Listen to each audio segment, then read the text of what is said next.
Assalamualaikum warahmatullahi wabarakatuh. Kami dari kelompok 2. Di sini kami akan menjelaskan tentang analisis ekonomi publik Indonesia. Berikut penjelasan kami.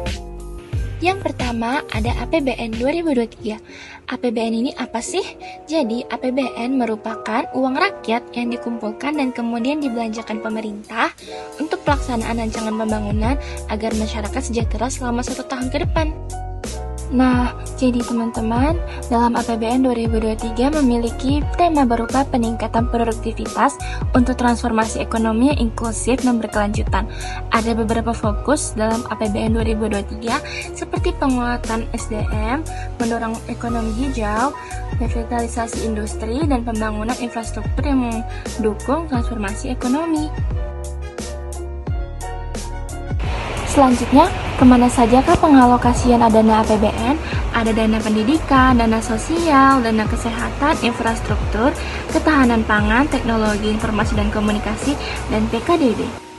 Ada beberapa pencapaian dalam penggunaan APBN pada 2023, seperti indeks pembangunan manusia yang meningkat, pertumbuhan ekonomi yang kuat, dan realisasi APBN mengalami penurunan defisit daripada tahun sebelumnya. Selanjutnya ada pajak. Pajak adalah pungutan yang ditarik dari masyarakat tanpa mengakibatkan timbulnya kewajiban bagian pemerintah terhadap pembayar. Pajak ini tuh bersifat wajib ya teman-teman, dan menurut undang-undang pajak ini dapat dipaksakan.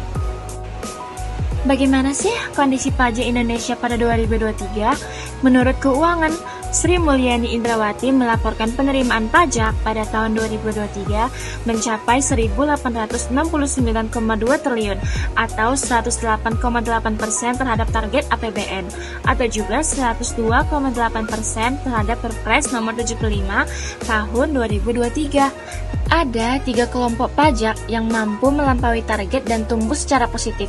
Yang pertama ada pajak penghasilan non-migas yang mencapai 993 triliun atau 101,5% dari target, tumbuh sekitar 7,9% year on year.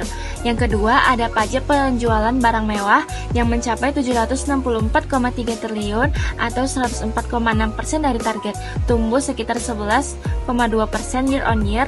Dan yang terakhir ada pajak bumi dan bangunan dan pajak lainnya yang mencapai 43,1 triliun atau 114,4% dari target dan tumbuh 39,2%. Jadi, untuk kondisi pajak di Indonesia ini, beberapa orang mungkin berpendapat bahwa sudah sesuai dengan harapan karena mungkin telah terjadi peningkatan dalam pengumpulan pendapatan pajak, peningkatan transparansi atau peningkatan efisiensi administrasi pajak. Namun, orang lain mungkin berpendapat bahwa masih ada banyak area yang perlu diperbaiki, seperti masalah kepatuhan pajak, tarif pajak yang masih terlalu tinggi, atau kurangnya perlindungan terhadap pajak yang mendorong pertumbuhan ekonomi. Kita lanjut ke pembahasan selanjutnya, yaitu inflasi. Inflasi adalah kenaikan harga barang dan jasa secara umum dan terus-menerus dalam jangka waktu tertentu.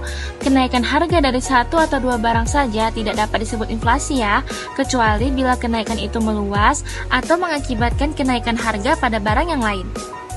Kondisi inflasi di Indonesia.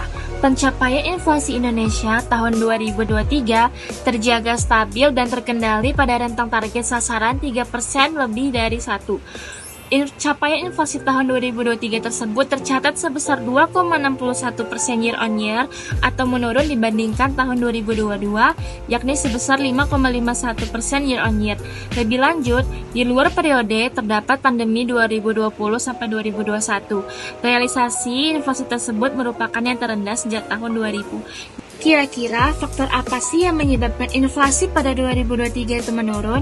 Yang pertama, ada penyaluran beras medium melalui program stabilisasi pasokan dan harga pangan atau SPHP. Yang kedua, adanya program mobilisasi pangan melalui fasilitas distribusi pangan. Yang ketiga, ada program Gerakan Pangan Murah atau GPM yang dikoordinasikan oleh Badan Pangan Nasional pada 1.626 lokasi di 36 provinsi dan 324 kabupaten atau kota.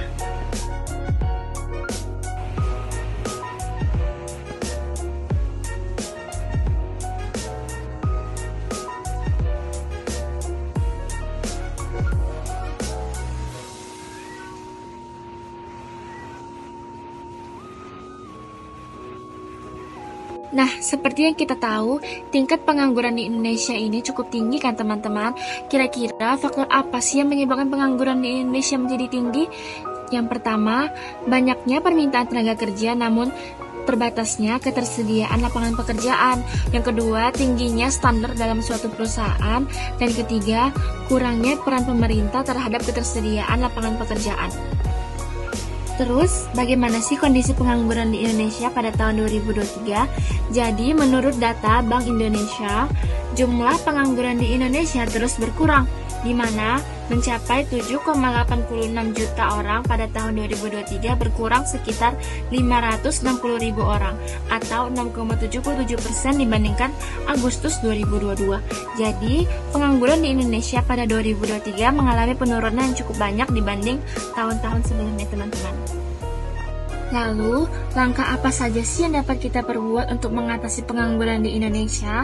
Yang pertama, adanya menciptakan pertumbuhan ekonomi yang kuat, meningkatkan investasi dan pembangunan infrastruktur. Yang ketiga, mengadakan pelatihan keterampilan untuk meningkatkan SDM. Yang keempat, ada dukungan pemerintah untuk UMKM. Yang terakhir, adanya pengembangan dalam sektor industri. Begitulah penjelasan kami dari kelompok 2 tentang APBN, pengangguran, inflasi, dan pajak. Kepada teman-teman, terima kasih sudah menonton. Mohon maaf jika ada kesalahan. Sampai jumpa lagi. Terima kasih.